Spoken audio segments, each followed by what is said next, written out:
Good evening, folks, and welcome back to another episode of South of the Cheddar Curtain. As always, it's your boy Devin Hine, sitting across from the man, the myth, the legend, Lucas Mueller. You want to say hi to the folks, Luke? Hello, folks. Guys, it's been a minute. Yeah, it's been like 3 months. Yeah, it's been way too long. Just to be clear, this was not our intention. Nope.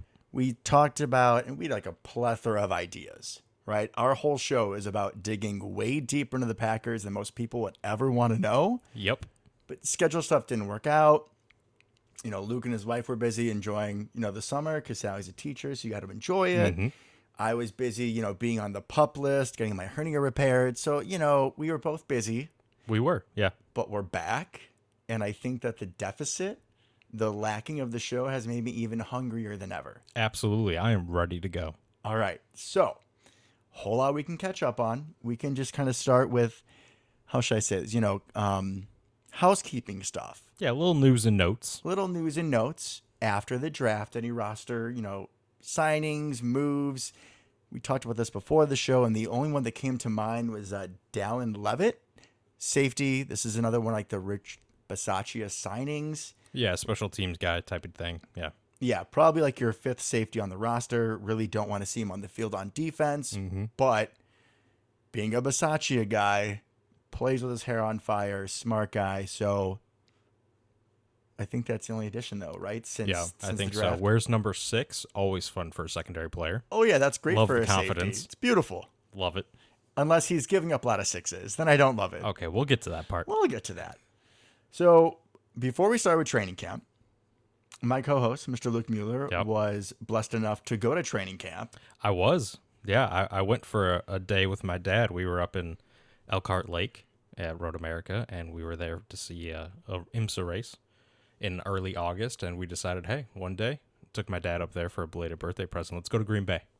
Right, let's go to the motherland. Let's go What to a the Holy present. Land. What Right? a present. Also, little tidbit there for you guys. If you need, a present for a loved one, there's your idea. Take him to Green Bay.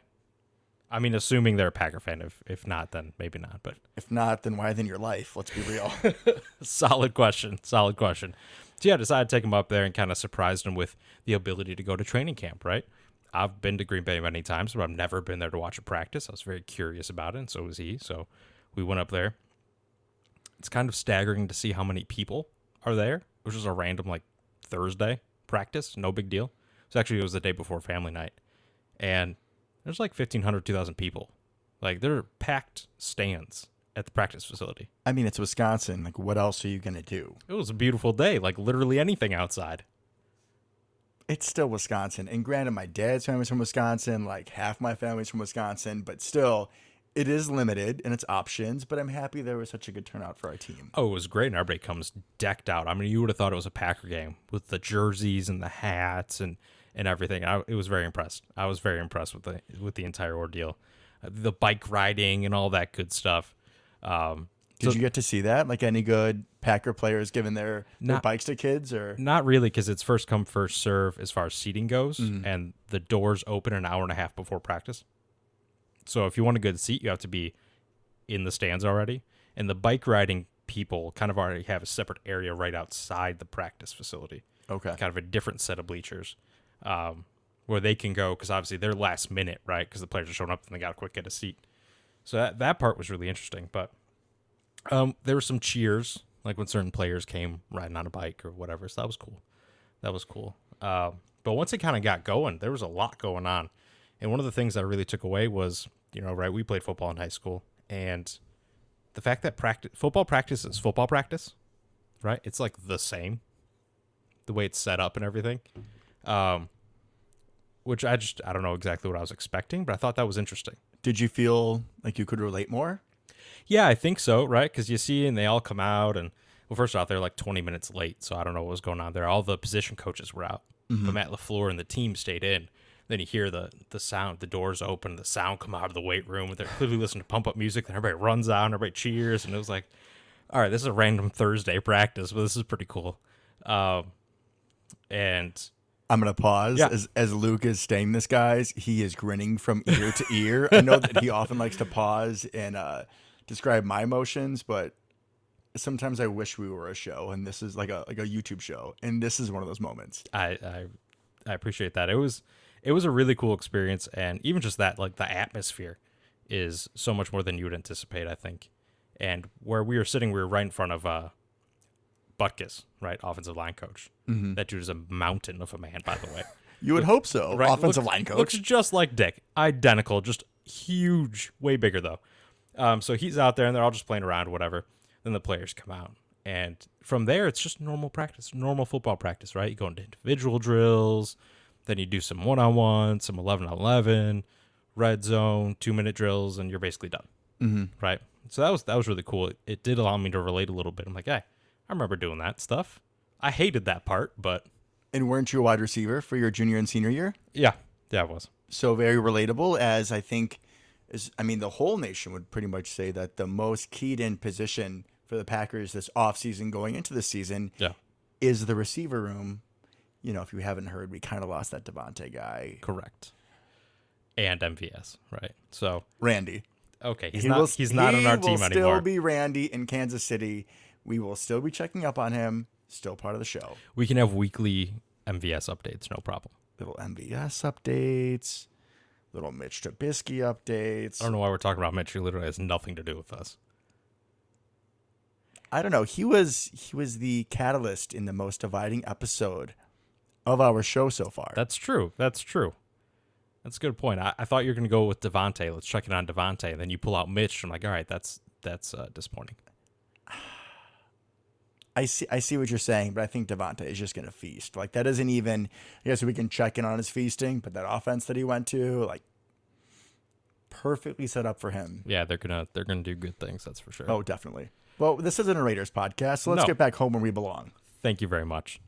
So yeah, it was really cool. And like you said, right, everyone was looking at wide receivers, and I was a little bummed because we were what would have been kind of the 50-yard line. They have it broken up, so there's an end zone in the middle of the field and then on both ends. So we were in the middle of the field, which would have, like I said, would have been roughly the 50-yard lines where they put the end zones. And so the offense was on the far right side. So I didn't get to see a ton of the wide receiver drills or even the one-on-ones with wide receivers and cornerbacks. But what I did get a very good look at is the backside of all of our linemen, which actually could be a bigger question mark coming into the season. I was going to say at some point during this show, I feel like I'm feeling better about our wide receiver room than Yeah. I am about the offensive line at this point. So from seeing their backsides, any takeaways? Yeah, no, I had a couple. First and foremost, one of the things that really struck me, I think, was how small Zach Tom is. Right? Because I was like looking at the players trying to figure out who's who and all that kind of stuff, right? When they were first doing their initial drills. And we got some big dudes out there. And I'm going to get to one of them in just a second. A little fun anecdote about Caleb Jones. But Zach Tom doesn't seem very big. He's 50, right? Yeah, he's 50. Yeah, he sticks out in the San Fran game because he is much smaller than the rest, like you said. Right, and he was a tackle at Wake Forest. I think he played every position basically. Wake Forest ended up as a tackle, but I don't see him playing tackle in the NFL. I know he's got some reps in practice, and I think even in the game he got a couple, but I mean, he looks more like, and he's not bulked up like a guard would be, you would think. So maybe I think he's probably best suited at center, just given his build at the moment. Now you can grow and you can get bigger, and now that you're in a professional weight room and stuff like that. But yeah, he was a lot smaller than I anticipated. But just talking about like him being at center, can you imagine like Josh Myers goes down with an injury and that man is an absolute He's huge. behemoth. He's like Yeah. a woolly mammoth. That's what I think of when I That's see a big Josh dude. Myers. And then you go to little Zach Tom, like And Zach Tom could maybe be more of like a Jason Kelsey type guy, a little bit smaller center. You know what I mean? Maybe even like a JC Treader type, something along those lines, where they're not a huge guy and aren't necessarily incredibly strong. Because like Corey Linsley wasn't the biggest guy. He wasn't as big as Josh Myers, but he was the strongest man on the field at all times. And Zach Tom's not that. and one of the smartest too. Correct. So that stuck out to me. I do want to note that like everyone was wearing kind of basketball shorts, right? Normal gear. And did they have the new concussion safety helmets? Oh yeah, that's way to bring that up. That was pretty funny. The offensive lineman, defensive lineman, linebackers, running backs. Anybody who's going to be making contact consistently in practice, whereas these, and it's always like scientific based, right? Yeah. Like actually, we should applaud the NFL a little bit. Yeah, you know, completely for agree. Concussion safety protocol, right? These helmets, I think I heard, reduce the chance of concussions anywhere from like 15 to 25%, I want to say. So if you can wear them in training camp and potentially, avoid a concussion or two. Yeah, save your noggin a little bit from all those repeated hits in practice. All for it. Yeah. It does look silly, but all for it. It looks ridiculous, but also comical. I think they could have made them like different colors. Maybe if they were yellow to match the helmets or something, it wouldn't look as bad. Why does it feel like it's a throwback? Like maybe I'm thinking of the old leather helmets like that's back in the 100% what you're thinking about. 40s. But it almost looks, when I saw it at first, I was like, oh, are they doing some like retro throwback, like funny thing? And then it was like, oh no, every team has this. I think the aesthetics could definitely be improved upon. Because right now it makes everybody's head look giant. So they also kind of look like bobbleheads, which is funny. But not the best look, if we're being honest.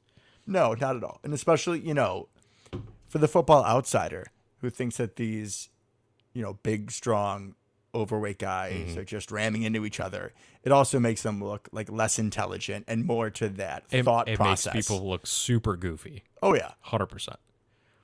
But like everybody's wearing these yellow basketball shorts. Clearly that's like the training camp short, right? Mm-hmm. Except for a couple people. One of which is Sean Ryan, who I was very excited to see. And he's wearing, clearly they have two options here. They have the long basketball shorts, but he's wearing these like tight short shorts. And that's quite the look for a man who's like 6'3", 315, or whatever that dude is. Yeah, bro, you're not running cross country. That was more our style back in the day. And I'm talking like tight. And this dude's got tree trunks. I mean, he is a thick, powerful human. He's like the anti-Zach Tom. Where did you see him line up? Just curiosity. Right guard. Which I'm trying to think who Predominantly. is currently our starting Right guard's Hansen. with the makeshift. Oh, yeah, that's a whole topic. Jake Yeah. Hansen. Ooh, we'll get Yeah. to you, buddy. We will. Well, there's also some news that we will get to that maybe Newman's going back home, but to right guard. All right, preview for later. All right. I'm excited. We call that a tease in the business. Indeed, and it's even a tease for me. Like we're very honest with our show, and we say, oh yeah, we talk about things before the show, and that was not something we talked about There you before go. the show. There you go. We got some good info here. We got some good info, folks. But Sean Ryan, I was a little disappointed. He didn't really seem quite as powerful as I anticipated. Now, you don't see a ton necessarily, but I really wanted him to flash a little bit more because I was really looking forward to seeing him. And he looked fine. He didn't like give up any real bad plays in one-on-ones or anything like that, but just didn't really flash positively, which is fine. I mean, he's a rookie, right? It's going to take some time. Third-round rookie, he's not necessarily going to walk in and dethrone the starters at guard. So that was fine. One of the interesting things, I think, was the tackle rotation, for sure, because Jenkins and Bakhtiari both came out during the practice, and they just kind of stood there. What I thought was interesting, though, was Bakhtiari didn't do anything, right? He literally just stood there. And Jenkins came in and was like fake playing running back during some of the drills and stuff like that, which is normally what people that are hurt but kind of like coming back, they can kind of jog around, do a little something. He's playing around with people. But Bakhtiari did not. He basically just stood there. I guess one other tidbit from the offseason that maybe we should have mentioned. So if we remember, Bakhtiari tore his ACL, like 2 seasons ago? Yeah. Tries to come back last season, comes back for the Lions game. Mm-hmm. But it was in the middle, I believe, of last season where he had to have a cleanup of his ACL surgery. Yeah. Right? And he had another one this offseason. Correct. So I think we're starting to have concerns about his long-term viability. Yeah. But that's the reason why, because I'm sure, if I didn't know that as a Packer fan, I'd be like, why isn't he back? It's been like a year and a half now. Yeah, where is he? He just had surgery all over again, which, as I can, relate to now, is a process. Yeah, it takes some time to get back from that, but that was definitely something I was paying attention to. How were they moving? Mm-hmm. Right? Even just walking around. And Jenkins was much more playful, messing with people, like going up to some of the guys and like fake blocking them and stuff like that. Definitely being a lot more carefree when wandering around and playing around at like fake running back and like taking snaps and joking around and stuff. and Bakhtiari was literally just stood there the entire time. And Bakhtiari's a bit of a joker in the locker room. He is. So Ugh. yeah, I found that interesting, and kind of what we'll get into, I think, is Jenkins seems a little bit closer than Bakhtiari. Oh, most definitely. Yeah. And as the news from today that we'll discuss definitely indicates that Elton is on his way back and David Bakhtiari is still in mystery wonderland. Just don't know with him so far. Mhm. I'm trying to think of what else, specifically from the offensive line, because I thought that was interesting. Caleb Jones. I got to mention Caleb Jones. Yeah, or what, 6'8", 400-pound left tackle? Yeah, he's a giant. He was working in at the number 2 right tackle spot for most of the practice I was at, Okay. which I found to be pretty decent. He was not a third-string guy, because there were some guys that were clearly, you watch him do some of the individual stuff, and you're blocking other offensive linemen or whatever. There's some dudes that's like, okay, you're not making it out of camp. You can just tell. They're not built for it. They got like little scrawny legs, and I've never heard of them before. I was going to say, like, numerically, like, we know. Yeah. Like, if you're a name, like, we know you have a chance. But there's those other guys where it's like... Yeah, and I was looking at those guys, and I'm like, you're not at, you're clearly not at the level these other guys are at. Mm-hmm. And Caleb Jones is kind of an interesting case because he's huge, right? He's a mountain. He was a very hot topic of conversation around me. The rest of the fans around me were like, who's the huge dude? Where's Caleb Jones? I want to see him. Like, all that kind of stuff. You should have been like, maybe you should listen to South the Cheddar Curtain. I should have dropped and you'd it. know. You'd have an I idea. I should have. Next time. Next time I'll just plug the pod the entire time I'm up there. But he looked all right. Obviously, he looks a little awkward, which is not surprising for a human of that size. But also, his lower body's pretty thin. Thinner than you would expect. How do you carry that frame? I don't know, honestly. But the big news is that he is my new favorite Packer. Because Ooh, that's a big take of the offseason, maybe like folks. top 3. But here's something else that happened in the offseason. You said top favorite. You said top Fair favorite. enough. We heard it here. I'll own it. This is episode 1, season 2, folks. Caleb Jones is Luke Mueller's favorite. Number 72. All right. Ride or die. Let's go. Please make it out of the preseason. Please make it to at least practice squad. He's gonna make the team. I think he'll at least make practice squad. Anyways. Considering now that all of our backup offensive linemen are starting, I mean, point, I think he's fair making point. the team, bro. There's Or a else good they're chance. calling us pretty soon. That's true, and that would not be pretty. At least he is a giant. He can at least get in the way better than we could. I'm 6'2". And how heavy? Yeah, not exactly guard girth over there. You know what? I'll start doing my double chicken at Chipotle. I'll get myself back up there. Yeah, the double chicken's gonna do it. Okay. I'm sure it will. Anyways, Caleb Jones. So a little anecdote about my man Caleb Jones. Please do. Shout out to Caleb Jones. His girlfriend's mother apparently lives at the same place my grandmother does. Ooh. So the girlfriend's mother told my grandmother, who's a huge Packer fan, by the way, and if you talk to her for more than half a second, she's going to tell you that she's an owner, and she's been an owner for 30 years or whatever. It's been at this point. That's our kind of people, folks. Oh, yeah. Huge fan. The biggest fan, honestly. She's got one of those sideline capes, because she, like the ones that they wear on the sideline, when they got rid of them, 15 years ago, they got a new batch. She called Lambeau, like the 1-800-LAMBO number, whatever it is. She just called the number. It would not stop talking to people until they sent her one of the sideline capes. So my next question is when are we driving to see her and hooking up the third microphone and doing a show with her? That would be amazing. We may have to. She may have to be a guest. We're going to schedule that for the season. Okay, we can make it happen. Let's do We it. can make it happen. She would be so excited. Anyways, she was informed that Caleb Jones was coming to her residence, right, to the place where she lives. And she was very excited and told me about it. I was like, hey, do you know who this person is? I'm like, absolutely. He's huge. Of course I do. I'm Of Luke course we do. Mueller. Hello. We have a Packers podcast. Of course I know this random undrafted free agent. I am part of Packers Media. Grandmother, did you forget? And so he comes, and she's there, right? Because she hangs out in the lobby of this place. So she's there, right? She meets him right off the bat, gets him to sign a Packer hat. He's super excited about it because he's an undrafted free agent that no one's ever heard of for the most part, right? He's probably super excited when someone wants his autograph. Nobody except for us and all of you loyal listeners. Thank you. Correct. I think I did bring him up in the post-draft show, I believe. I'm sure we did because we looked through every single pick because that's what we do here. And if there's a Giants as an undrafted free agent, you bet we're going to find him. So he comes in, and according to my grandmother, is the nicest person on the planet. Super sweet, very happy, very excited to sign the hat. Listen to her talk about the Packers. She even brought up that I know Jack Heflin. I don't know Jack Heflin, but that's fine. We went to Northern at the same time, so that's close enough. Whoa, time out. Do not back away from your love for Jack Heflin. He is one of your boys. He is one of my boys, but I don't actually know Jack Heflin. You might be his number one fan. There's a very good chance, yeah. I'm not gonna let you like back down from that. I'm just saying I don't physically know him. I've never met him. I would love to. Jack Heflin, if you're listening, that would be great. I bet he would love to meet you. Probably. But moral of the story is if you're nice to my grandmother, you are absolutely my number one Packer. Worth a shout out several times this season. So I hope you make the team, Caleb, because you were nice to my grandmother. And that means a lot. You got to be nice to people's grandmas out there. Of course I'm biased because he's nice to your grandma. Absolutely. I feel like all the work, like at work, I'm telling patients all the time, like, oh my God, you're nice. Like you say thank you. I love you.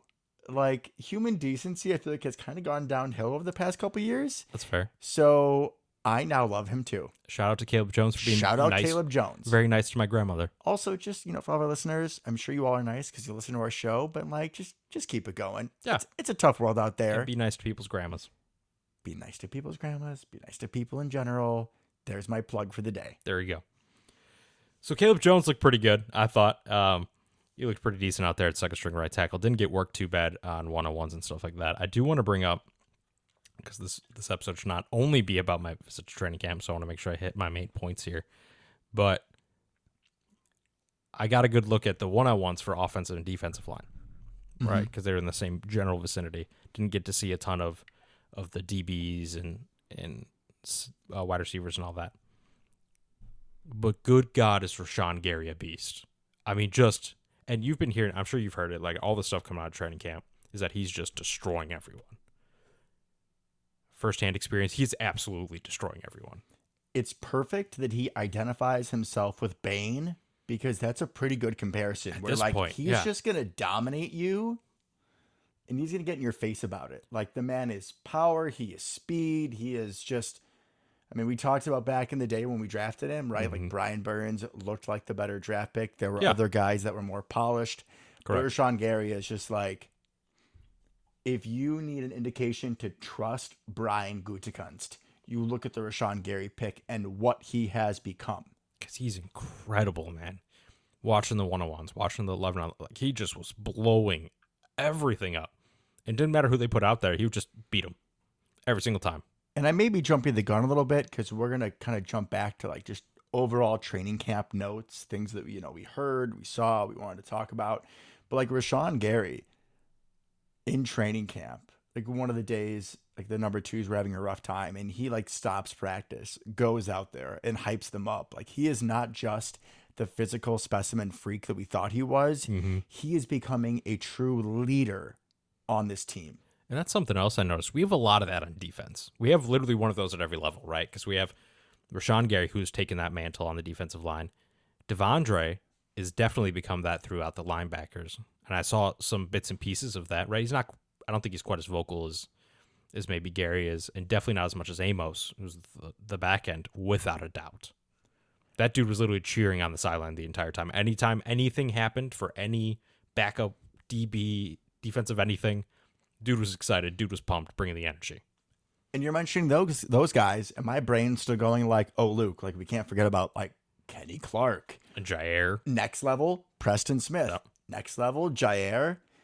Razul God always seemed like a really team-friendly guy. Who had a pick six, by the way, in the practice I was at. Did you think of me? I did. I hope you did. I did. And Amos went nuts. What was the route? It was an out route that he jumped. I think he picked Love, and then he had another one that got tipped up in the air. I think Amos tipped it, and then Rasul came down with it and ran it the other way. He just, ball hawk, but also you talk about guys, it's like something they say in Madden, right? Like he's someone who, once he gets the ball, like he knows what to do with it. Yeah. Yeah. There should be some stat about, they do keep track of, defensive backs and their yards after interception, but my God, I would love to pull that up and just see his average yards after interception. It has to be astronomical. Yeah, he clearly knows what he's doing with the ball in his hands. And that actually brings me to another thing. He's a big dude. Like, you know he's big, right? Like, he's a pretty big corner, but like in person, he's like towering over even Stokes. He made Stokes look little. And Stokes is not a little guy. He's thin, but he's not short. He's what, 6 foot, 6'1", something like that. Like Douglas is big and lanky out there. He looked like a strong safety. That's what he looks like on the field. With in the person. speed of a corner. Yeah. He's just, God, he is such an asset to this defense. Because he's not quite as thick, but he looks pretty similar to Amos, like in person. I cannot find the words to express to our listeners how much of an asset it is to have that chess piece on this incredible. defense. And especially with everybody else we have. I mean, it's absolutely incredible. And the defense definitely won the day I was there, no doubt. Rodgers, I think, threw a pick. Love threw a couple. That's been the script through most of training camp. Yeah, no, nothing new there. Mm-hmm. A couple other things I want to touch on real quick is Danny Etling literally sprints everywhere. Is he Taysom Hill 2.0? He might be. Like, no joke, he literally sprints everywhere. Because at some point, right, the backup quarterbacks, backup running backs have to go do their thing and go against linebackers and stuff, and then the first team kind of stays over here. Mm-hmm. Dude literally straight up sprinted 70 yards. Like, everywhere he goes, he's at a dead sprint. Then you'll see, like, Love and Rodgers kind of, like, jogging behind him like normal people. He literally sprints every single place he goes on the field. It's kind of hilarious considering no one else is even half that speed. They're all doing the normal, like, practice. I'm just going to jog from one place to the other. Straight up sprinting. At all times. That's the beauty of training camp and these bringing preseason the games. energy. You got these guys that are just straight energy guys. They may Yep. not have the talent as the rest of the guys, but they are going to bring the heart every single opportunity. Mm-hmm. And watching Danny Etling in this preseason game was pretty entertaining because, It like I was. said, he did kind of remind me of Taysom Hill a little bit. He's got a little bit to him, and now that he sprints everywhere, I can completely see it. I want him as my practice squad quarterback. I feel like he's kind of the kind of guy that probably sprints to his car after practice. Like, he may just be that guy all the time. If he has kids, I'm sure he sprints to them every time, and it's like his Super Bowl when he sees them. Like, he just seems Hope like so. he's That's that. a nice thought, Devin. He's that kind of dude. I'm That's sure. a nice thought. In other quarterback-related news, I thought this was kind of funny. And people that don't like Aaron Rodgers, this just adds fuel to the fire, but he doesn't really do anything. Like, he did no position drills. There's Jordan Love and Danny Etling at a full sprint, going over there and doing some rollout drills and throwing into the nets and everything. And Aaron Rodgers, literally, no exaggeration, this is actually what he did, had a feather in his helmet the entire practice. Literally a feather. Like, that's not a joke. The man had a feather through the air vents in the top of his helmet. Literally just wandered around. If it wasn't something he was a part of, 11 on 11, 2-minute drill, 7 on 7, 1 on 1, something like that. If it was just a quarterback focused drill, he was just wandering around, talking to equipment people. I later found out that Jordy was at the practice, so he was talking to Jordy. Like, he doesn't do a damn thing. He just shows up when he's needed, throws the football, then wanders around some more, which I found hilarious. If you already think he's a guy with a not great attitude, probably just feeds right into that. I was going to say, it's all about your mental attitude. It Yeah. either fills into, he's a POS, he has an attitude issue. My thinking is, he's earned it. And also, talk about numbers here. If you're Tom Clements, the quarterback coach, if you're coaching 3 guys versus 2 guys, who is it, easier to give more attention to? Yeah, 100%. And one of the things I was wondering is maybe at this point in his career, is he on kind of a pitch count through training camp? And It would be a good preseason? idea. Yeah. Why would you add extra tear or extra miles on that arm? That was There's no one reason. thought. But when he wasn't wandering around, he was like cheering on the other quarterbacks. Like, he would stand right behind the net that they were trying to throw into while doing their rollouts, and he'd be like dancing if they made it, type of thing. So that was fun. It was fun. Like, no one else cared. Everyone just thought he was fun. But I was just like, really? He's not doing anything. I mean, you do you, man. Clearly it works, but I found that to be very funny. So much coverage of the Packers wants to, maybe not like local Packer coverage, like us and some of our other, Yeah. co-media members. Yes, I'm calling us that. But like national media wants to try to compare, what happened between Favre and Rodgers and Love. And it is just, it's two completely different things. Aaron knows that Jordan was brought in to take his place, but he is definitely coaching him up. He is being a way better mentor than Way Favre more ever was. Way more supportive. Like they're actually friends. Mm-hmm. And I actually see him being happy when Jordan goes out and succeeds. And we've talked about Aaron on the show and some of the things that we weren't really proud of him doing, but Yep. him showing support for Love and for Taysom Hill 2.0, Danny Etling. I love to hear it. It was pretty great. One last thing, I think, and then I'm good. Is the Romeo Dobbs? We'll go with Dobbs. Either way, I'm happy. Either way, Romeo. Romeo, wherefore out. Set that one up for you. Thank you. You're welcome. Like, because I was curious if the training camp hype was real, right? And I kind of went in the beginning part of training camp, but it's 100% real because he was out there mostly with the twos. He didn't have a ton of run with the ones while I was there, and he was clearly the best player on the field amongst the twos. Like, pretty much dominated. And it's interesting because it kind of mirrors some of the stuff we were talking about as we were texting back and forth during the preseason game, but very heavily targeted by Jordan Love. And even in practice, they go away from him for a little bit, and then I even turned to my dad. I'm like, "Hey, in the 2-minute drill, like they gotta throw Romeo the ball here. It's 4th down. Like they gotta throw him the ball." Of course, next play slant Romeo, right? Like that's. I mean, who do you trust? He's the go-to guy with the twos. He's clearly the best. He was the best person on the field. Aaron's been saying, and like everyone's been saying, he makes like a go-to play, like a look at this play every single practice. And in the words of Aaron Rodgers, the only guys to do that are guys like Greg Jennings and Jordy Nelson and other Packer all-time greats. And that's kind of what I was looking for, but I think what I found was even better from my perspective. Because he made some really nice plays. He made a really nice diving catch on an in or out that was low and away from him on 3rd down and a 2-minute drill, stuff like that. But I think more than the splash plays, which are great, obviously, but he was consistently open and getting the ball and making tough catches. It wasn't just like, oh, he made one big play and he didn't really do anything the rest of practice. He was the most heavily targeted person by far at practice. He was getting the ball because he was getting separation consistently. He's making tough catches. Even there were a couple that are broken up towards him, but he was in position, ran good routes, everything like that. So it's just he feels like the real deal, even in person. Like he's legit, and I think we saw that in the preseason game.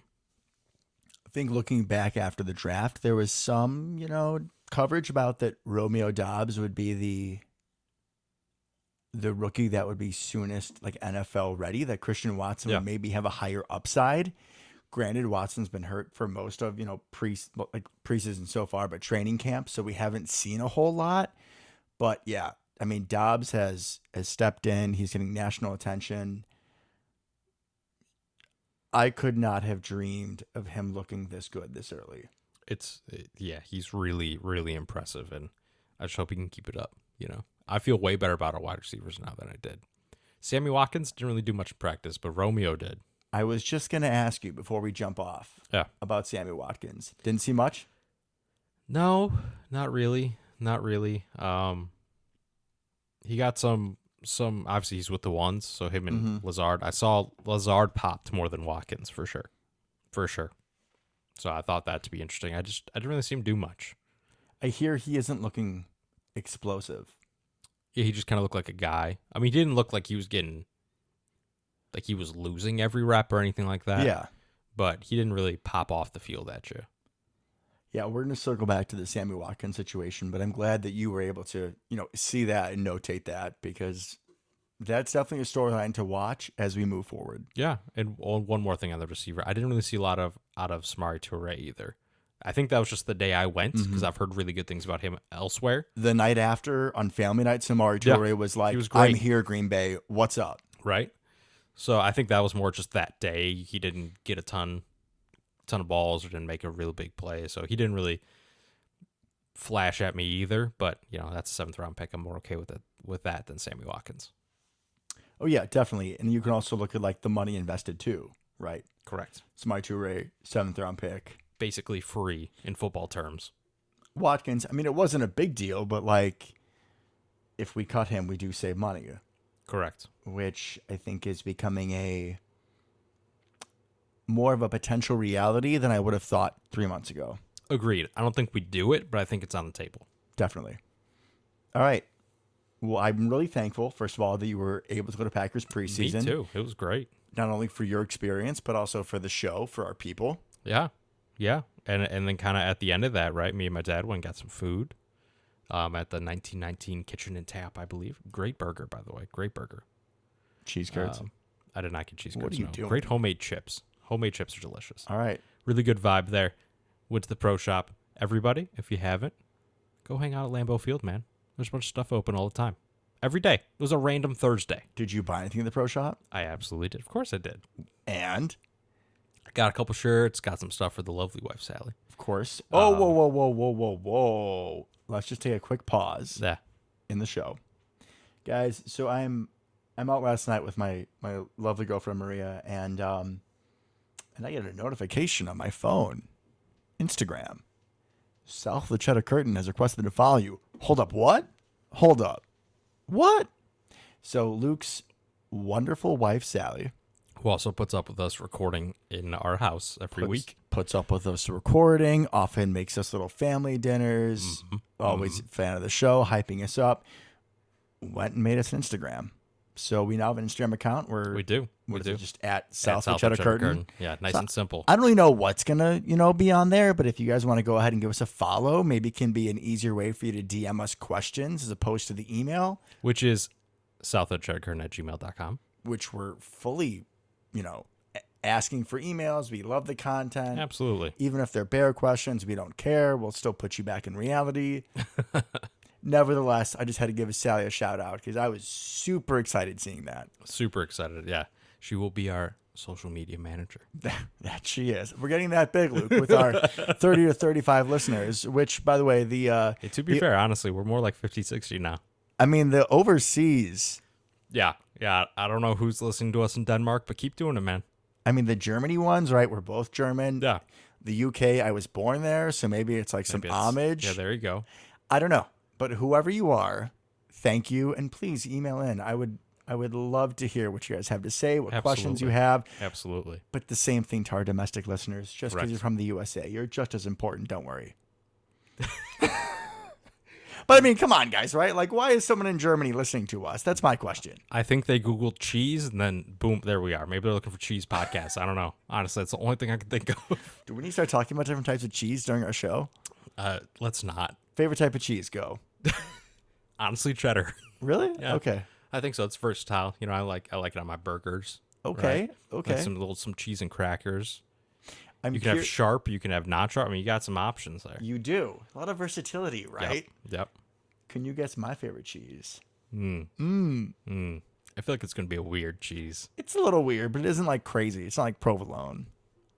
I wouldn't call provolone crazy. I'd call it crazy. Brie. No, that's very classy though. It's because you're a classy man. Thank you, sir. No, I go with pepper jack personally. Go with the a spice. little spice. Yeah. Little spice. I love pepper jack. I bring a depending little on spice to the show, so it just kind That's of makes true. sense. That's true. I love pepper jack depending on the circumstance. It can really spice up a sandwich. It really can. That's Can. literally its job. Ham and cheese, next level. All right, we should get back to talking about the Packers. This is not a food show, folks. Not a food show, not a math show. We keep us what we do best. So, do we dabble in preseason notes other than Romeo's looking great? Romeo's looking great. Goodson seems to be having a good camp, right? I think that's another guy. He is way more explosive than every other backup running back. Right, 'cause AJ Dillon and Aaron Jones didn't get a ton of run. They went through their things, but saw a lot of the backup running backs as we did in the preseason, right? Preseason game. I really like this Goodson guy. I like him too, but part of me is like holding back my emotions a little bit because Kylan Hill's been banged up and we liked what we saw out of him. Very much so. So I do want to see what he has, but Goodson, He's the best of the rest. oh, easily. I think let's just pencil in for the sake of discussion that Kylan Hill is RB3. I think Goodson's RB4. Now, granted, you don't keep 4 running backs on the roster, Practice squad, probably. but like we saw Patrick Taylor in San Fran, and he was just like the Patrick Taylor that I remembered. Not much. Not much, not a whole lot of upside or explosiveness, like you said, that Mr. Goodson has, former, Hawkeye. Love you. So yeah, I have liked what I've seen out of him. Even what is it, BJ Baylor? Yeah, he hasn't been bad. He had a big play in the preseason game, but same thing. No one is nearly as explosive as Goodson. That's just he has a pop. He's got a nice little jump cut that the others just don't possess. Being good is literally in his name. How can you expect anything less? Oh boy. Oh boy. Is it preseason or are we in midseason form? Definitely preseason. Definitely preseason with those puns. Oh, okay. I'm trying to think of anything else from the preseason that really stood out. Nothing's, I mean, not preseason, like the training camp. Yeah, training camp And time. besides like Romeo being Romeo, that's kind of it. I know that Jerron Reed, the defensive end tackle that we picked up, has had some good plays. I've heard basically the entire defensive line at one point or another. TJ Sladen, less so Jonathan Ford. The entire defensive line has been killing it. Which historically in training camp, defense is always better than offense. And if you couple that with the fact that the offensive line that we've been putting out there is definitely not our preferred starting Yeah, it's group. basically a bunch of backups for the most part. It's a bunch of backups coupled with Jake Hansen, who we thought would never play an NFL game. Correct. But it's still nice to see the defense doing work, Yep. right? No, I agree. And we do have some starting linemen out there. I think Yash is starting caliber, right? JRJ. JRJ, Josh Myers. We're going to get to JRJ. I'm on the JRJ train now. I'm looking forward to hearing about it. So, yeah, but defense they're electric. Like, even in person, right? They're fast. They're big. Like, it's a different defense than we've seen in years past. Quay looked pretty good. Much more explosive than we used to be. Yeah.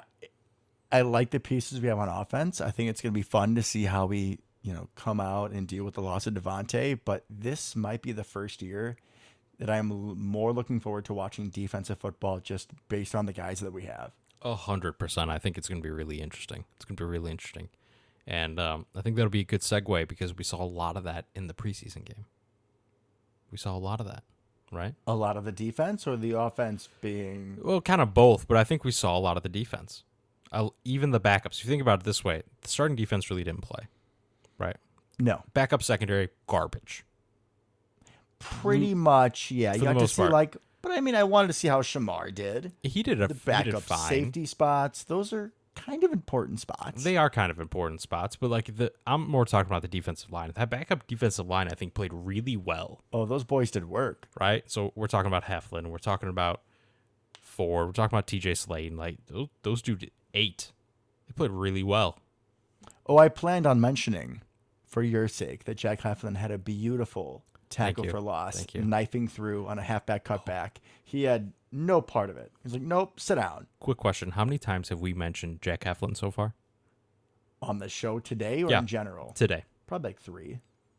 And I would be remiss if I did not mention Prophetstown. Oh, Jack Heflin, thank you very much. This is season 2, folks, but some things do not change. And will never change. It's part of the brand. As long as we keep getting people from Illinois, I'm going to keep shouting them out. I accept it. But I was pretty impressed with that, honestly, given that we ran out basically exclusively backups on defense. And San Fran didn't on the offensive line. Like, they were starting some of their legit dudes. It's because they have some question marks, I think, in that offensive line, so they're trying to figure out exactly what they're going to do. So I thought that was interesting. Our offensive line, I think, played relatively well. I would agree. When we were talking about my little preview with John Runyon Jr., there was a screen in the first half to Mr. Goodson, and you talk about like downfield blocking, and my oh my, just John Runyon was right there. I don't even think he was one of the primary blockers on the play, but just the pure effort was really, really good. He's going to be one of those dudes. He is, which is great, especially at a guard. Just get him out there mauling people. Right, so who we had out there? We had Yash, JRJ, Myers, Hansen, and Newman at right tackle, right? That just doesn't feel right. Yeah, Newman played right tackle at Ole Miss, I believe, but I think in the NFL he's definitely a guard, and that would be what I expect going forward. I think the second that Jenkins is back, that dude's back inside. Newman. Yeah, I would agree. He didn't look great at right tackle. I was surprised that Jake Hansen was the answer at right guard, at least for the meantime. I think part of the question there is if Elgton's not back, Elgton Jenkins is not back week 1, which is becoming more and more of a possibility at this point, that he is back. Who is our best right tackle? Is it Newman? Zach Tom's been playing out there. It's not Caleb Jones, as much as I love Caleb Jones, but like who plays out there? And our Packer fans who are not as insane as we are like, wait, Good for you time for out. having lives. Yeah, what's a life? Wait. We had Bakhtiari and we had Elgton Jenkins out last year. Like, what are you guys talking about? Yeah, you forget that we had Billy Turner at right tackle, Very who was solid. a silent staple of Yep. that offense. And you had Lucas Patrick, who could play center in both guard positions and really Correct. was an eraser of flaws. And we had Dennis Kelly, who wasn't a slouch out there at right tackle. Yeah, I mean, he was at least an experienced veteran. Correct. And now we're, making Royce Newman, who I don't think played great at guard, No. go play tackle. And then Jake Hansen, who was like a roster bubble level player. Correct. Now is our starting right guard. Granted, he played better than I thought. He still did have 2 penalties against him in the 49ers game.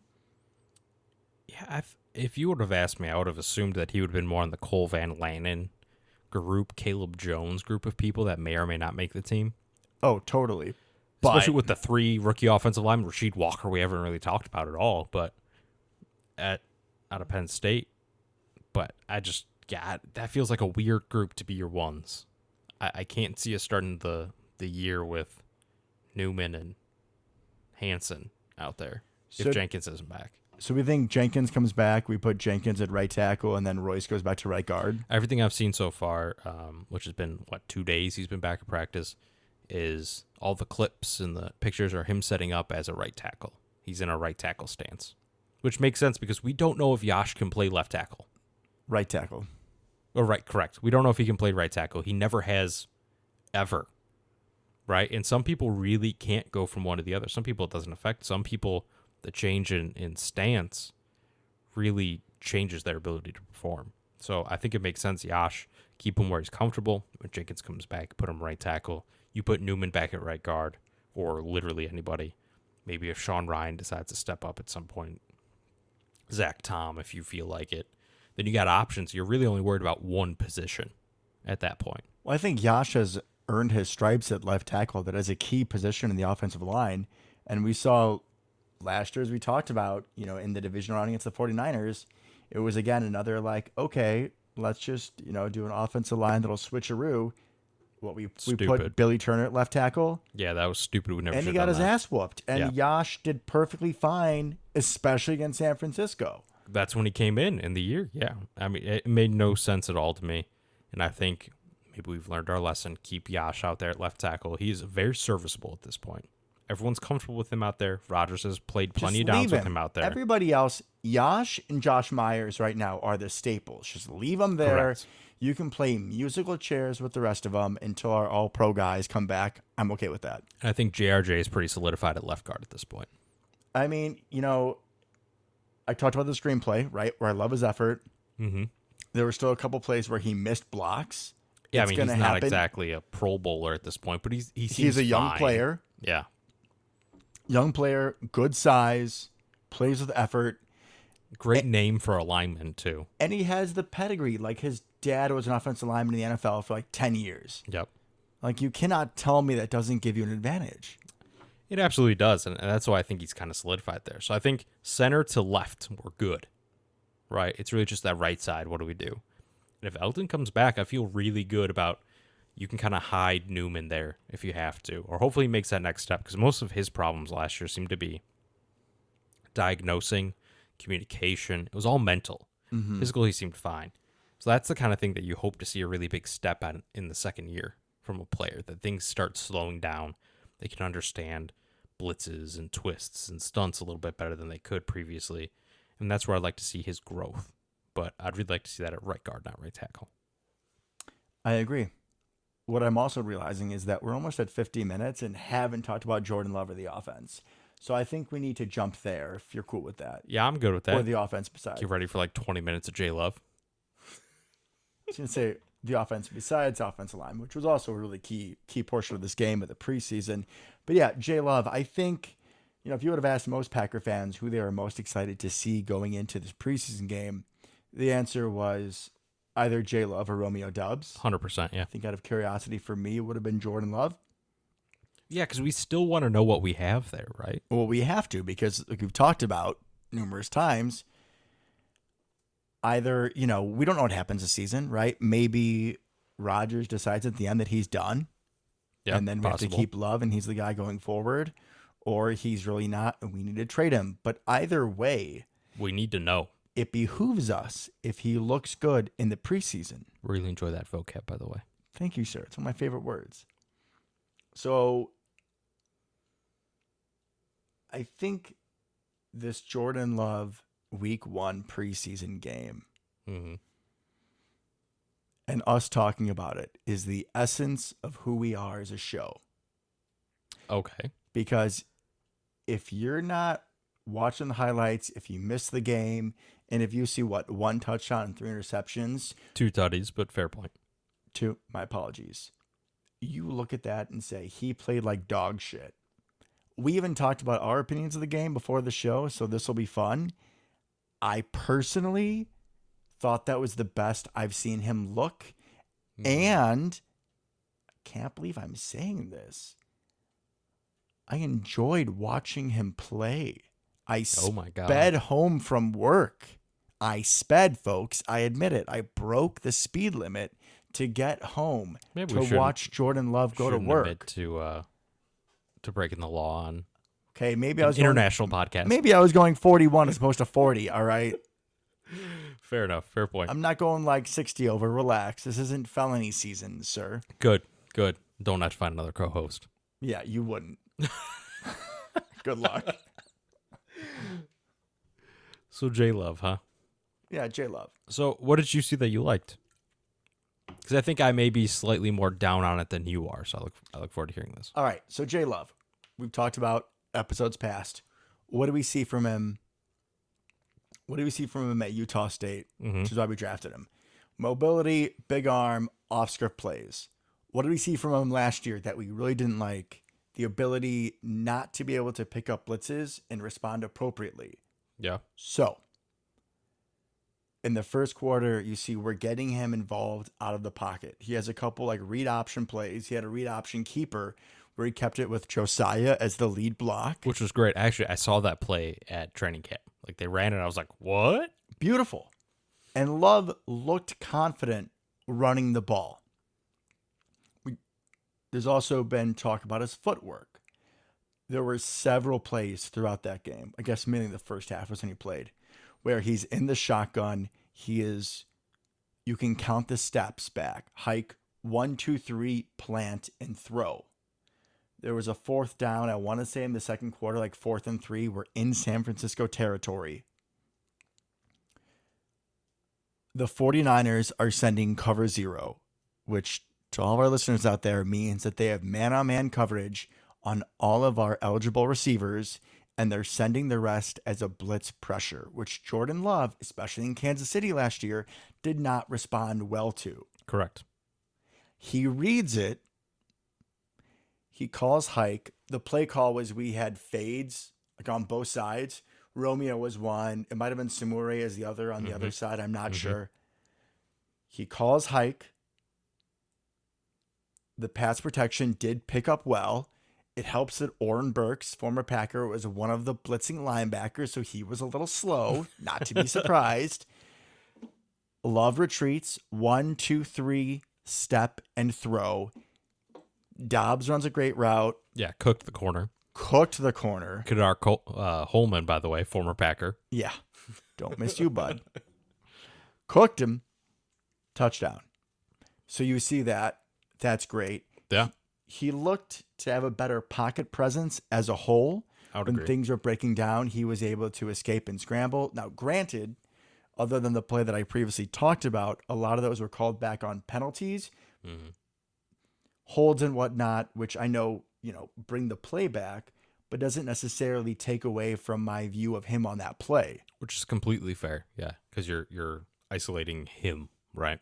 Exactly. And it's like, you watch some plays on a run or whatever, and you're like, oh yeah, that hold like definitely made the play. And other times you're like, oh, that's shitty. That didn't really matter. Right. Had nothing to do opposite side of the field. So better mobility. He looked more confident Yeah. and just, better just fundamentals with the footwork, planning your feet, knowing the reads, and throwing the ball. Now, I said this is the best that he's looked, Hmm. and I'm going to stand by that. And he did show some upside, but he also missed like halfback dump offs like 3 times. Yeah, that's kind of where my little bit of pessimism comes from. Yeah. He did throw an awful interception to Amari Rogers, which apparently Amari ran the wrong route. My Little apologies, tongue folks. twister there for Apparently you. I can't talk. But it was still, just an in-breaking route over the middle. And maybe, you're thinking that the defender's head's turned, but like when you watch, they showed a nice replay. And when you watch it, like the defender is literally step for step with Amari. You can, Oh yeah, you blanket can, coverage. You can barely even see like the green or gold of his jersey. Yeah, Amari basically doesn't exist from Yeah. Jordan Love's point of view, and he still So threw the ball. Why you're making that throw, a little beyond me. Yeah, and the only chance you have there is to kind of like loft it, Yeah. right, and hope that Amari can go run and get it kind of over the head, and nope, he just zipped it right in there. If we're talking interceptions, the other two, if I may jump on. Yeah. First one, I was also thinking for the show we were going to do stock up, stock down. Yeah, Tyler Davis, stock down. So Yeah, that's rough. Jordan Love's first interception, they go 5 wide. Tyler Davis, this primarily receiving threat tight end, is all the way out to the right. Closest thing we have to Big Bob. Yeah, I would would say say. that. But so, receiving threat, you expect him to, I don't know, catch the Right. ball. They have him on an in-breaker, hits him right in the hands, goes right off of him. Like a lot popped up in the air. Yeah, he plays volleyball and sets that thing. Easy interception. Second one is on like a 3rd and short, and they do, what do we call it in Madden? The arrow route, Luke? Yeah, It's correct. the arrow route to Romeo Dubs, which some people have criticized the ball location, but I actually thought it was perfect. Nah, I would criticize the ball location because Romeo had to kind of spin back high and inside. But with how close that coverage was, if you put that in the traditional location, that could be a pick 6. Well, I think you have to do high and outside, not high and inside. We can disagree. We've done that before in this show. Correct. I'm saying the ball placement was not great, and when viewed in totality with his other short accuracy issues, shows me a pattern, I think. I don't necessarily believe that was where he wanted it to go. Now, was it a pick? That's kind of a separate question. Yeah, Should have Romeo caught it? Yeah, definitely. Right. But so there's a lot going on with that specific play. You view it as good ball placement. I view it as probably suboptimal ball placement personally, especially when viewed with the rest of his issues with kind of the flats and dump off areas. But realistically, 2 of the 3 weren't really on him. Yeah. I've been saying for years, there needs to be an asterisk somehow when you're looking at quarterback stats, right? You're watching Monday Night Football and they pull up, oh yeah, this is Aaron Rodgers. He's got this many yards, this completion percentage, and this many touchdowns and interceptions. Got to do a parentheses there with the number that should be ruled as not the quarterback's fault. Aaron would have like 1 real interception a year then. Probably. But I know I'm living in a fantasy world, but I would appreciate that somehow because I would say at least 2 of those were not his fault. The third one most definitely was. 100%. All right. God, and also just pause for me being the optimist on Jordan Love. I might go to the hospital. There's something wrong with me, Right. folks. This feels weird. Please fire away. Well, I think basically, we kind of touched on most of what I didn't love about Jordan. Well done on the pun. Well I done. honestly don't know if Yeah, okay. We're definitely still in preseason mode, but we're getting there, folks. We're getting there. I think it was really just the short ball placement and then the decision making of the Amari throw in particular. Didn't love that. Because even if you ran the wrong route, doesn't mean you're just going to blindly throw it there, right? I think maybe that's a time that you take off with your legs. right, and I think that's some of the interesting part of what we saw is we kind of saw him get out of the pocket, right? Go a little off script. I think Matt LaFleur even brought up that's what he would have liked Jordan Love to do in that case. Is if something messes up, hey, just extend the play, see what you can make happen. But that was really one of the only times that specific play where it felt like he hit the back foot, ball goes out, right? He did that several other times. That was the only time where it was a poor decision. It was like predetermined that's where the ball was going. Which was old Jordan Love, like Kansas Correct. City Jordan Love, which drove us both crazy. Absolutely. Now, like, I don't think the Romeo throw was a very good one. He missed a lot of easy dump offs in the flats. You know, what's going on there? Is he trying to pull an Aaron Rodgers and not get the laces and throw it? Is he not stepping into the throws? There's probably a footwork issue there. Normally, if that's kind of the case, if you're dealing with dump offs, because you're not following all your steps correctly, it's still an NFL throw. You have to make sure your body's in line, unless you're Aaron Rodgers, Pat Mahomes, something like that. But like, you still have to go through all the steps of throwing a football correctly to get it where it needs to go, if that makes sense. But I'm with you. It sounds stupid, and coaches talk about it all the time, but like, got in and out of the huddle really well. Like, I hate when people say that. 'Cause like, you're an NFL quarterback. You should be able to get a play called and get out of the huddle. Me or you could get out of the huddle pretty well. I think so. Once I got there, it'd be terrible. I wouldn't be able to see over anybody. But hey, we do what we could. You said it, not me. For those of you who don't know, Luke is 5'7", and a lot of heart and a great dude, and I love you. But Thank you. yeah, you might have some issues. This is true. Hey, if Doug Flutie can make it, I can make it. All right. You are not as magical as Doug Flutie, and Do I we love know? you like a brother. Do we know? We don't know.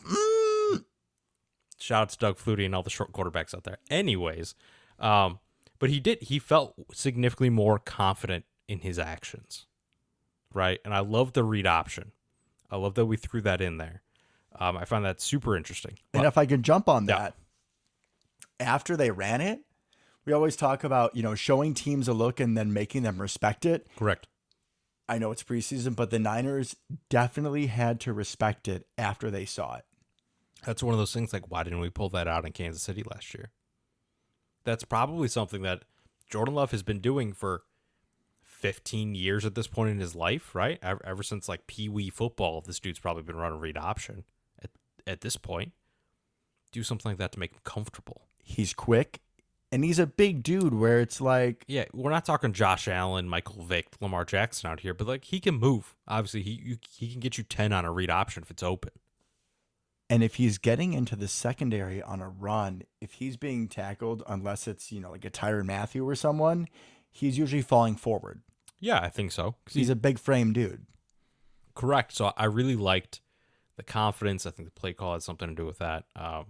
He made some nice throws. That Romeo throw was great. And actually watching that live, I was freaking out a little bit. So like 4th down. Okay. I think it was Josiah. I was just going to say, Was- I wanted to pause and say, did you have a little bit of PTSD? Yes. Because you had Josiah running Wide damn open. wide damn open across the middle. And yeah, it was like 4th and 1, if 2, you whatever. remember, back to San Francisco. Why does it always have to be at San Francisco? Back to Lizard King screaming open. Even Correct. Josiah was screaming open. Oh, my man was wide open. Your man. Right. I'm. I It was a got general you. term. I know. General just, term. Just had to say it. I know he's definitely your man. Sometimes you've He- lost some faith, We'll but talk. wide open. I'm like, oh no, what are we doing? Well, 2 plays before, you talked about all of his short accuracy issues, Yeah. and he did have some, but he definitely had, at least that's the one that sticks out, was 2 plays before. He had Romeo, who beat his corner, just missed him Correct. for an easy touchdown. And then 2 plays later, it was like deja vu. There's like some sort of weird tripping going on there. It's like Romeo felt like he kind of slowed at the end, though. I think he kind of got tangled a little bit. But yeah, burned the corner, right? And then I see him lob it up, and I'm like, okay, somebody thinks he's Aaron Rodgers. Because every time it's 4th and short, you can guarantee that thing's going towards the end zone. Feels like every time. We just refuse to take the easy first down. But I mean, great ball placement on that. That was perfect. You're right. Diagnose the blitz, hit that back foot, bam, that ball comes out nice and loft. Let Romeo go get it. He burnt the corner so bad. On all levels, the offense. Yes. Romeo's route, Love's decision, and just the footwork, and the offensive line picking up. I guess it was more like, it was 6 coming, but it was really like 5 when it came down to it, because I think it was Oren Burks or whoever was a little slow. Hey, as they mentioned like 12 times in the broadcast, Oren Burks did sack Jimmy Garoppolo last year in San Francisco. Okay, we can just pause for a second for all of our listeners. I don't know how many of you guys watch preseason football. Luke and I, living, as we know, in the Chicagoland, we're forced to find streams. Correct. And when you find streams in the preseason, it's not like normal NFL games where you have a neutral broadcast. It's always one team or the other. And I know that I could only find 49er streams. Oh, yeah, which was terrible. So on a given play, they're talking like 85% 49ers. Correct. And then they'll bring up, oh, yeah, and this guy was wearing this jersey last year when he had probably the best play defensively of San Francisco history when he blocked the punt. And I was like, kick rocks. Like, do I need to go find a therapist for this trauma? Like, Jesus, Murphy. We need some Wayne Larrivee in our lives. Yeah, I'm that's really what we hoping need. for next preseason game that it's a Green Bay Packers stream we can find. I hope Because so. my I hope God. so. Yeah, it was a little rough. But they did bring up Oren Burks was a former Packer, without a doubt, at least 6 times. They did. And he was very active, but He they was. didn't bring up that Kadar Holman was also a former Packer. They didn't, and I thought that was weird. As he got Agreed. burned down the sideline, I mean, they're a little zoned into San Francisco. which I get. And Oren Burks did sack He did Jimmy Garoppolo. Jimmy G last year. And Kadar Holman, well, he was probably Didn't do Texans by anything. then. Yeah. He was doing nothing, but so I thought that was really good. That's what we want to see a lot more of. And I think some of the same problems plagued him when I saw him in training camp. Threw a fair amount of picks. I think he threw like 3 that day. And not that necessarily means anything, because right, you're throwing the ball and you don't really have a choice, and you're put into some of these situations. But some of the decisions were not as good as I would have liked. And preseason and training camp is the time for you to make those decisions. Right. You kind of always want your quarterbacks to have, maybe you don't want, but I think you're less alarmed when they're throwing picks, before the season starts, because they are testing their limits. Exactly. You're trying to find where that line is. Exactly. So that was interesting, and I agree. It's probably overall the best he's looked. I would like him to look a lot better next time. Overall grade, in honor of Sally, let's do classroom grading. It's What the do you give first him? day of school. Yeah, right.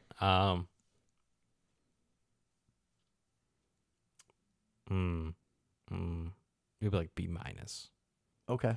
Because I think if, right, 2 touchdowns, 3 picks, I'm spoiled, right? I'm spoiled. So we've watched Aaron Rodgers, and he had a season's worth of picks for Aaron Rodgers in this game. Can we say 2 touchdowns? I would say 1. I'll give you 2. 2 and 2. But here's the thing, right? I'm used to a quarterback that somehow magically never throws interceptions. Maybe because he never throws to Tyler Davis. Okay, like that's not once. true. He did last year. Like once. You threw him to him once, and then all off season, okay, our next segment is stock up, stock down on other players, and I'm slamming Tyler Davis. Okay, well, I'm pretty much done here, so we're good with that. But I think, somehow Aaron has the magic where it just doesn't happen. And Jordan doesn't have that, so I'm not used to that. But I think like a B-. There are things I liked, some accuracy issues, but also some flashes. This is the highest peak I think we've seen him.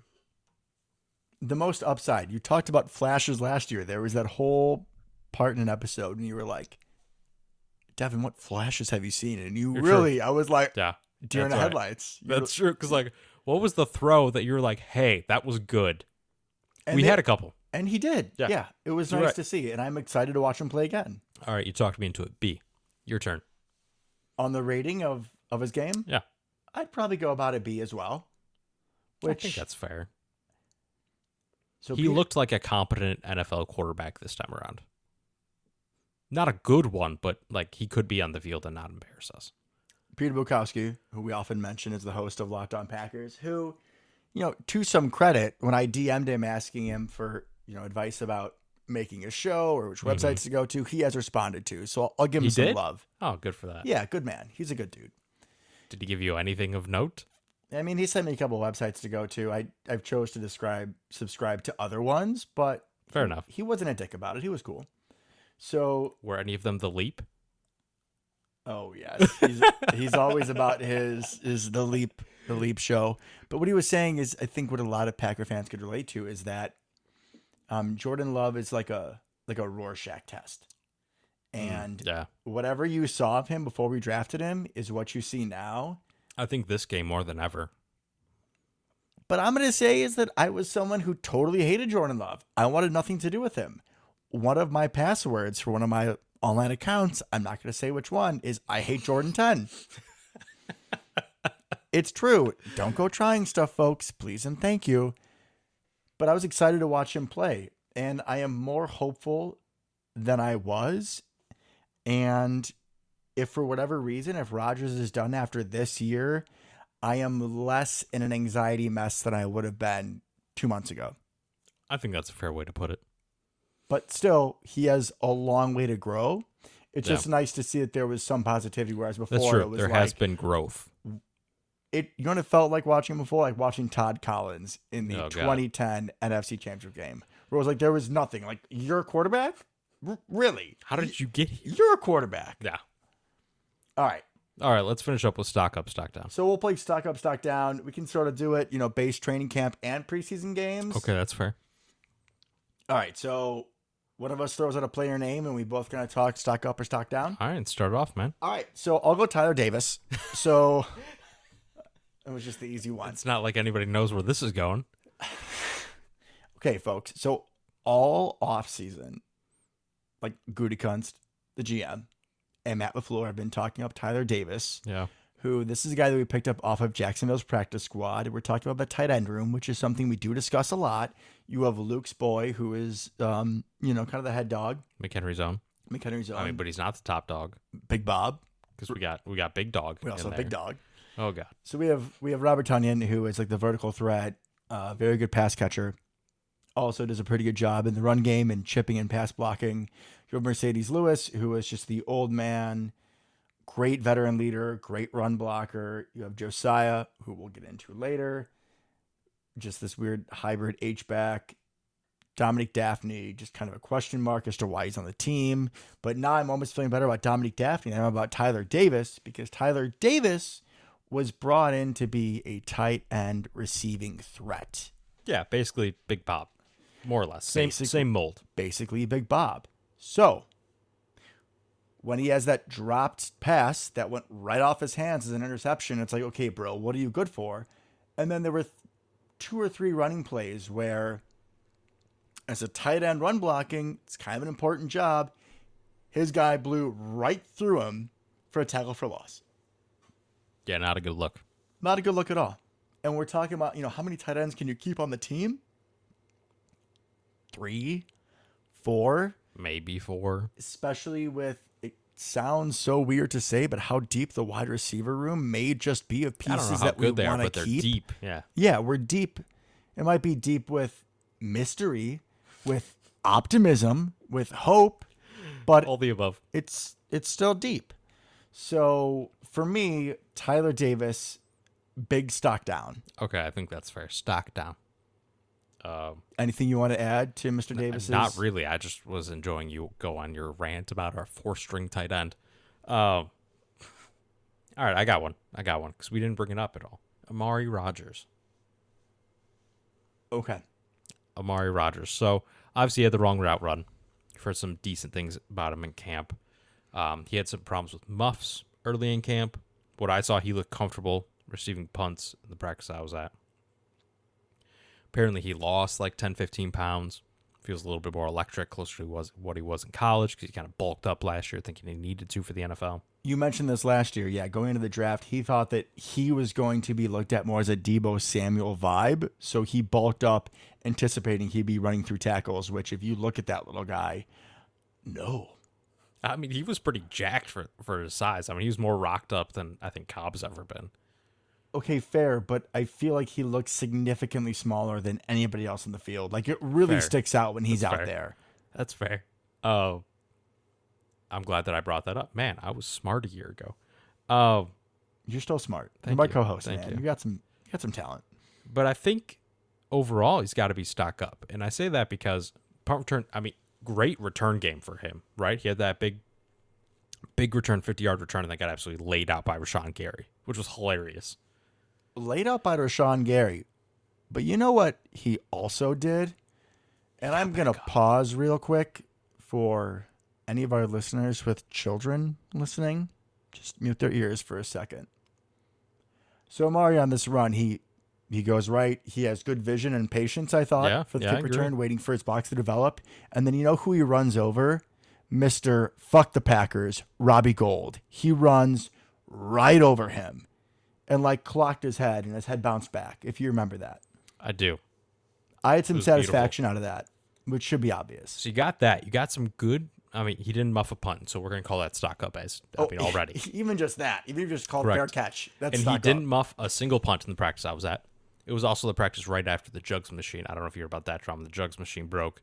Then right after that, they had to have some sort of like stand-in jugs machine the next day. And now they got like a super jugs machine that looks almost like a revolver of a jugs machine. I did see that. It's incredible. Anyways, he had that, I think, perfect example of what we want from him. Great kick return, right? Didn't fumble a punt. And then he had that little arrow route, right? The little quick out. The arrow route that was the Achilles heel of us as Packer fans for so long. Well, it's because we mostly just threw it to Jimmy Graham for some reason, and he'd fall down. Or and like we'd Donald get Lee. a yard.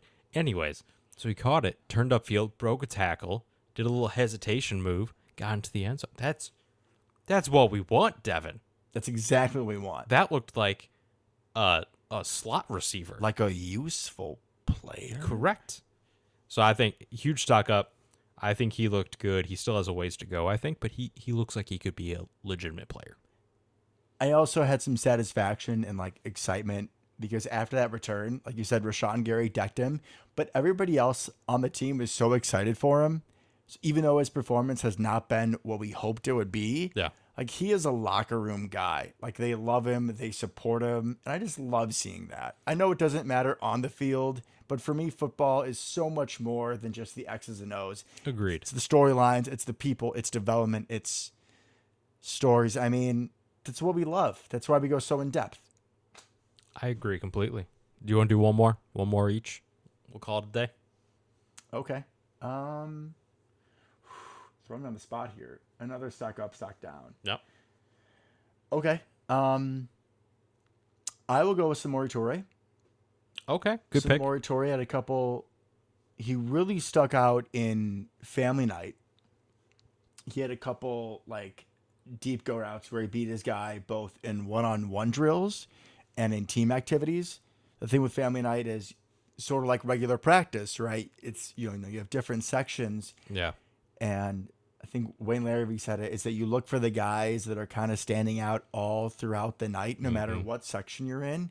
Samori Toure was doing that. You think of this guy as a speedster, a deep threat. It's like, oh, it's little MVS all over again. And the preseason game, Jordan Love hits him on like Love's second read, and he's in a deep in. Look good, right? I was going to say you love to see it, but I stopped myself. So thank Only you for one butting in. Only one love pun per podcast, please. We'll probably pass that. So I've and everything we've heard is he's been looking great in camp, and I would like to see him make the team. I don't know if we're gonna have to hold 7 wide receivers to do it, but anytime you have a 7th round pick come in and then kind of show out like that, yeah, let's keep him somehow. If we don't, unless he tanks in the next 2 preseason games we have left, It's gonna be hard to keep him on the I think practice we only squad. have 3. Yeah, he won't make the practice squad. He has too much of a physical upside. Yeah, I agree. All right, I got one. No love for the defense so far. Isaiah McDuffie. Oh my God. You know what? I haven't even looked at my notes because we've been so busy, and I wanted to talk about Isaiah McDuffie. Well, then I'm glad I brought him up. Dude looks like a player, man. He looks good. And the dude was running with I guess it's the second team because, Campbell was out, but he was next to Quay Walker. Yeah. You know who it wasn't? It wasn't Ty Summers. You know what's crazy right now? Our linebacker depth could be such a strength here because, right, we got Quay, we got Campbell. They're going to be the first team. Chris Barnes, the thumper. Who was a good starter his rookie year a couple years ago. Like, legitimate NFL starter. He's still a good player. I still want him on the team. Yeah, he's 100% still starter. I mean, he's not top half of the league or something, but he's still NFL starter quality, I feel. Agreed. I like Chris Barnes a lot. We'll probably lose him in a couple of years, and then he's going to go Probably. start somewhere. Probably. And then we have Isaiah McDuffie, who is clearly probably LB4, maybe 3. I don't think he's past Chris Barnes, Yeah, but he's he's probably probably up 4. there. He's probably there. And, man, he seemed pretty athletic. He was filling gaps pretty well, had a tackle for loss. Aggressive he and did. trusting your instincts on some of those run plays. Which is not we didn't really see anything from him last year, and I think a lot of that has to do with confidence, knowing the playbook, all that kind of stuff that you hope to see out of a second-year player. Take all that hesitation out and just do what you do, right? And yeah, you saw some aggressive, you saw some athleticism. Really excited that I think we have some pieces we can rotate in, and now if one linebacker goes down, we're not completely screwed and running Ty Summers out there. We have good options at both spots. We can rotate. We can maybe do some different things depending on personnel. If Quay maybe starts a little slow, I mean, you never know. I hope not, and he looked good. But man, we got some talent in that linebacker room now that we never had. No, this depth is pretty unparalleled at inside linebacker. I was just going to say, Luke, how many times have we kept 5 inside linebackers? Oh man, I'm going to say very few. I would think so. Yeah. My point being, we're not going to have to worry about Ty Summers getting onto the field if Isaiah McDuffie continues to play the way that he did in San Francisco. I think you're right, and I also think what probably helps that is we've gotten several now, basically special teams only players that are clearly Bisaccia guys, right? So we got Nixon, who he may play like for real corner like 4 or 5. And he looked fine. I was watching him a lot, and he was fine. We got Levitt. We got, if Carpenter makes the team, he's going to be clearly Tariq Carpenter, clearly a special teams guy. So I'm curious if we even really have a special team spot for Ty Summers. So I think you may be right. We may be summerless this year. I like that, summerless. And I didn't do an in-depth film review of special teams throughout the year other than our blunders. We talk about Ty Summers being a special teams guy, but I don't necessarily remember him being a stud, right? He was someone who played on special teams because he was LB4. But it wasn't like, oh my God, yeah, we have to keep Ty Summers. He wasn't like a Tyler Matakevich or other guys that we've talked about, whereas teams for their LB3 or 4 do not pick like the best. Like their LB3 or 4 is not like the best, guy they want on the field. It's someone who can play special teams, right, and they may be less suited on the field for regular situations. But yeah, I would be much happier with Isaiah McDuffie. Also, just a great name. Sounds like a folk hero. Great name. I love it. Kind of gives me like Simpsons vibes. Wasn't like Duff Beer Homer's go-to? Not my thing, man. I don't know. Someone email the show. Tell me I'm not crazy, please, and thank you. Or DM us on Instagram. Or DM us on Instagram. Yeah, we're open for that. That was a nice little plug we did there. We had one organic one at the beginning, one organic one in the end. Nice job, Devin. Proud of you. It just happens, man. The only thing I want to say, because I know we're getting towards the end, is something to watch in the coming weeks. Going into preseason training camp, you really think that Sammy Watkins is a lock to make this roster? And now I'm not so sure. We haven't even seen what Christian Watson can do, but it seems like, the ceiling cannot be high enough for him. Romeo's killing it. And Aaron himself said after one of the practices that 87 and 88 have really been showing him something special. 87 being Romeo, 88 being Winfrey. Yeah. You talk numbers, you got Lizard at 1. Let's just pretend like we're ignoring Watkins. Lizard at 1, Cobb, Watson, Romeo, Dubs, Winfrey, Rogers. We're already at 6. And then Toure is 7. And oh, by the way, little boy out of Wisconsin, Danny Davis, took one to the house on a nice play from Jordan Love. Did wear number 20. Wearing 20. Love it. Atari Bigby. I loved it. Yeah, I agree. So all of a sudden, like, this receiver room has depth. I could see Sammy not making the roster. He's been banged up in training every camp. year, forever. Yeah. Yeah, but this training camp, he's still banged up. And it doesn't look like he's not making explosive plays. We're not seeing it. He doesn't, from what I'm reading from reports, And from what I saw, it doesn't seem like he's any better than Juwan Winfrey. yeah, I don't know. And Juwan Winfrey, by the way, played his ass off in San Fran. Numbers aren't great, but like Love threw a contested ball to him, went up in the air. Winfrey goes through like two guys to make the reception. They also brought Winfrey in on a lot of like the Lazard style blocks where it's not a crackback, but like you're tight on a running formation and you have to block somebody that there's no way you should block, like a defensive tackle. And he was just like, all right, here we go. Let me throw my body into him, and did a good Love job. to see it. It's these kind of guys, right? Yeah. It's the same Lazard vibe as do whatever we need you to do to help this team win. Winfrey seems to be into that. I think that Sammy Watkins has something to prove. Yeah, it'll be interesting to kind of see where we go from here. Definitely. Curious to see how that wide receiver room shakes out. And look forward to finding out in the next preseason game. Which is what? Sometime this weekend, I'm guessing? Yeah, I don't remember what day. But you know what I do know? What? Is that we will be back next week. We will be next for another back next week. episode of your favorite podcast. Guys, I just want to say thank you for coming back. I know it's been a hiatus, but we always love bringing you our Packer content. Absolutely. And until next time, Go Pack Go. go Pack Go.